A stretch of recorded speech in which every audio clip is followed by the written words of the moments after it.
tutaj do tej grupy po prawej stronie.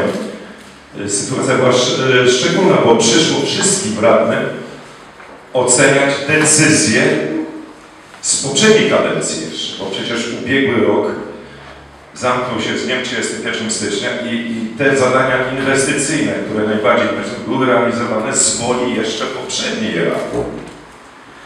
Także no, kontynuacja taka, która miała miejsce, to jednak stanowi się na wysokości zadania, no bo nie były to wasze decyzje, ale też uznaliście to za no, odpowiednie wykonanie. Tym bardziej, że tutaj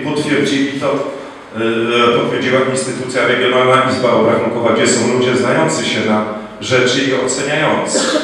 Dziękuję wam za to zaufanie, za to zrozumienie. Pragnę również podziękować tutaj radnym po lewej stronie z tak zwanej dobrej zmiany.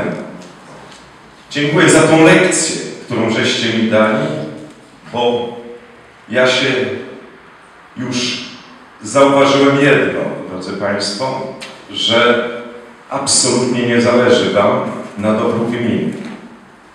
Macie jednego mentora, który robi wam pianę w mózgach i was wodzi. Są wśród was poczciwe osoby. Są. Ale jeśli tak dalej pójdzie, to źle to wygląda. Mnie tą lekcją, którą daliście dzisiaj, oduczyliście, że rzeczywiście nie staracie się działać na rzecz dobra gminy. Natomiast wierzyć, samorząd nowej kadencji istnieje już 7 miesięcy. Nie macie za wiele dobrych dokonań. Co sesja to jest zawsze jakieś przepychanki, nieprzepychanki. Daliście się ugryźć. Macie swojego guru, macie swojego mentora. Panowie, ten pociąg już powoli odjeżdża. A co sobie pomyślicie, co mam na myśli, to jest ważna rzecz. Myślę, że źle to wróży, ale ja już jestem przekonany, że pewna grupa tutaj przyszła do rady po to nie, żeby tworzyć, żeby wspólnie realizować, żeby zaspokajać potrzeby naszych mieszkańców, tylko po to, żeby wietrzyć. Proszę Państwa, tym bardziej to, co mówiłem wcześniej, że przyszło wszystkim radnym oceniać decyzje poprzednie i oceniać administrację, mnie, panią skarbnik, tutaj wszystkich podległych mi pracowników z wykonania tegoż.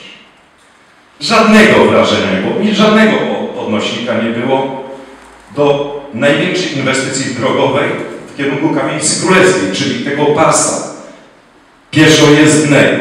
Najdroższa inwestycja. Niestety radny to pominął całkowicie, jakby jej nie było. Ale biada, gdyby jej nie było, to by było.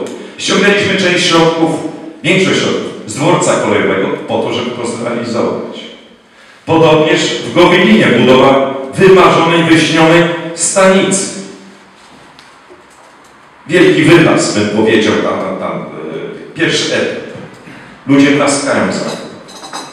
Nie ma to jakiegoś tutaj postrzegania o inwestycji potrzebnej, no bo to jest zrealizowane.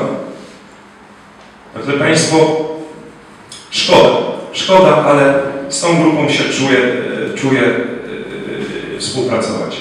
A tutaj, drodzy Państwo, jeszcze raz powiadam, ten pociąg już powoli odjeżdża.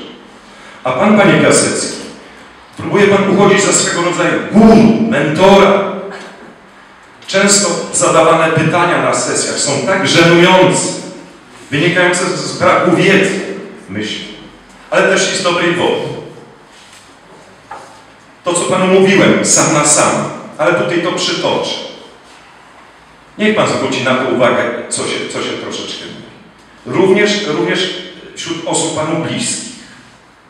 Bo to, co panu mówiłem, jedna z osób powiedziała po wyborach, teraz to powiem Radzie, tatuś teraz pokaże im, tatuś im pokaże. I rzeczywiście pan pokazuje.